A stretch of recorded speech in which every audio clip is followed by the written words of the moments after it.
शायद इस श्लोक को समझ गए होंगे, क्योंकि इस श्लोक के जरिए मैंने सीतापुर का जिक्र किया है। इस श्लोक के जरिए मैंने जिक्र किया है उस तीर्थ का जिसकी महिमा रामायण में गाई गई, जिसकी महिमा पांडवों ने गाई, जिसकी महिमा राघव ने बताई। नैमिषारण्य का मैंने जिक्र किया।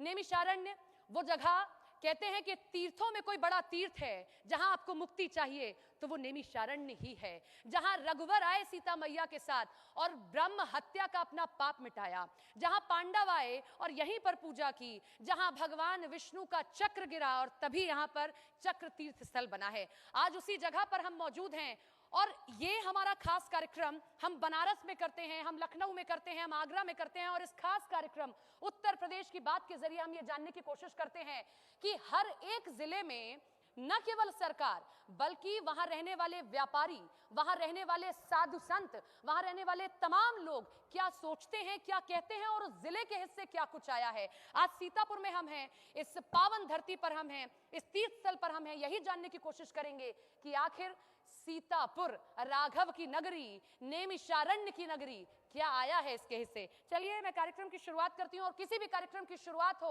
उसके लिए दीप प्रज्वलन जरूरी हो जाता है, क्योंकि अंधेरे को मिटाना है और रोशनी ही रोशनी हर जगह होनी चाहिए। और दीप प्रज्वलन के जरिए हम मां सरस्वती को भी याद करते हैं कि हमारा ये कार्यक्रम उनकी कृपा दृष्टि से अच्छी तरह संपन्न हो। और दीप प्रज्वलन के लिए मैं मंच पर आमंत्रित करना चाहूंगी हमारे डीएम अनुज सिंह सर को, आए मंच पर। इसी के साथ में हमारे डीआईजी सीतापुर के आरपी सिंह सर को मैं मंच पर आमंत्रित करना चाहूंगी, हमारे जी उत्तर प्रदेश उत्तराखंड के संपादक रमेश चंद्रा सर को, हमारे इनपुट एडिटर मनोज राजन त्रिपाठी सर को, हमारे bureau chief Pawan Singh Sengar sir को और इसी के साथ में अजीत सिंह हमारे वरिष्ठ सहयोगी, उनको भी मैं मंच पर आमंत्रित करना चाहूंगी। तालियां बजनी चाहिए दीप प्रज्वलन। और आपसे अच्छा कौन समझ सकता है इस पूरी प्रक्रिया को कि दीप प्रज्वलन कितना जरूरी है। और कोई भी शुभ काम हो, सनातन धर्म यह कहता है कि पहले बड़ों का आशीर्वाद लीजिए और तभी कोई कार्यक्रम की शुरुआत कीजिए। शुभं कुरुत्वं कल्याणं, आरोग्यं धन संपदः, शत्रुबुद्धि विनाशाय, दीपज्योति नमोस्तुते, दीपज्योति नमोस्तुते। शुभं कुरुत्वं कल्याणं, आरोग्यं धन संपदः।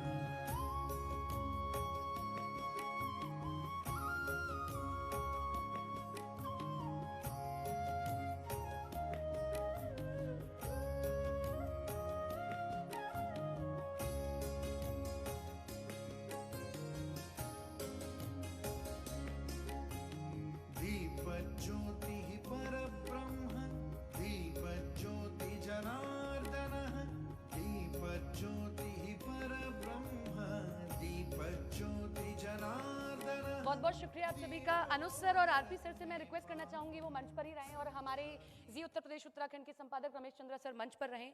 बुके लाया जाए, सर का सम्मान किया जाए। बुके मंच पर लाएं प्लीज।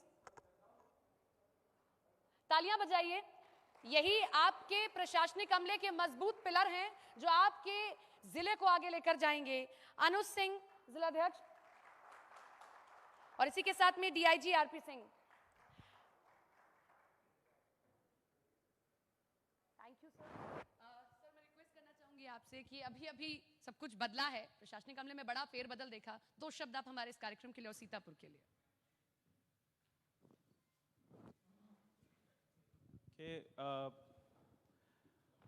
अभी सीतापुर में मेरा आगमन हुए लगभग 2 सप्ताह हुआ है। मुझे यहाँ पे एक महत्वपूर्ण चार्ज शासन द्वारा दिया गया है। सीतापुर की नगरी अपने आप में बहुत ही ऐतिहासिक है और सृष्टि की शुरुआत का ये साक्षी है यह स्थल, तो अपने आप में इसकी महत्ता बहुत रहती है।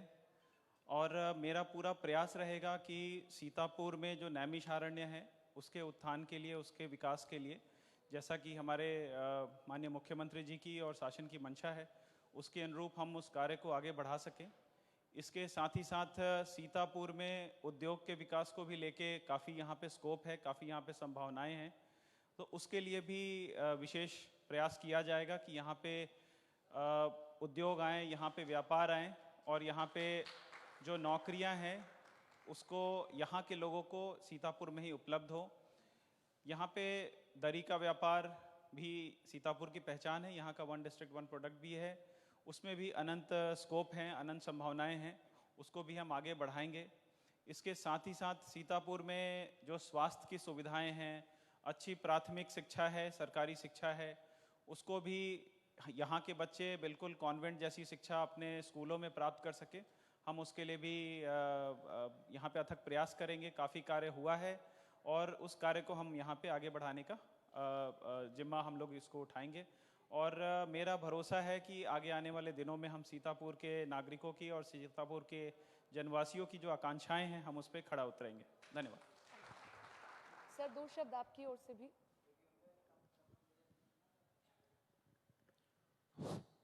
हम लोगों का मुख्य काम जनपद की शांत व्यवस्था, कानून व्यवस्था को बनाए रखना, लोगों की समस्याओं का निराकरण, ऐसा वातावरण जनपद में सृजित हो कि लोग भयमुक्त होकर के अपना कार्य कर सकें। अभी डीएम साहब ने कहा कि कुछ उद्योगों का, कुछ और इंडस्ट्रीज का आकर्षण यहाँ हो, उसके लिए बहुत आवश्यक है कि जनपद में कानून व्यवस्था की स्थिति अच्छी हो, अपराधियों में पुलिस का भय हो और सामान्य जनता को भयमुक्त होकर जीने का पूरा अवसर मिले। उन्हें ये विश्वास हो कि उनकी बातों को सुना जाएगा, कार्रवाई की जाएगी उसमें। इस वातावरण के सृजन में हम लोग पूरी टीम के साथ लगे हुए हैं और भविष्य में हम जनपदवासियों को आपके माध्यम से आश्वस्त करना चाहेंगे कि अपराधियों के विरुद्ध कठोर कार्रवाई जारी रहेगी और सामान्य जनता की समस्याओं को सुनने के लिए, उसके निराकरण के लिए हम लोग सदैव उपलब्ध रहेंगे। Thank you. मैं रिक्वेस्ट करना चाहूंगी हमारे जी उत्तर प्रदेश उत्तराखंड के संपादक रमेश चंद्रा सर से, वो मंच पर आए और सर को मोमेंटो देकर सम्मानित करें। तालियां बजाइए। कैसे सीतापुर को आगे लेकर जाना है, बहुत सारी चीजें हैं सीतापुर के पास में, ना सिर्फ नेमिषारण है जिसका जिक्र अनुज सर ने भी किया कि दरी का कारोबार भी यहाँ बड़ा है, जो कि सरकार द्वारा भी पहचाना गया, ODOP में शामिल किया गया। ऐसे में कैसे उसे आगे बढ़ाया जाए, इस पर भी काम किया जाना है। Thank you so much sir.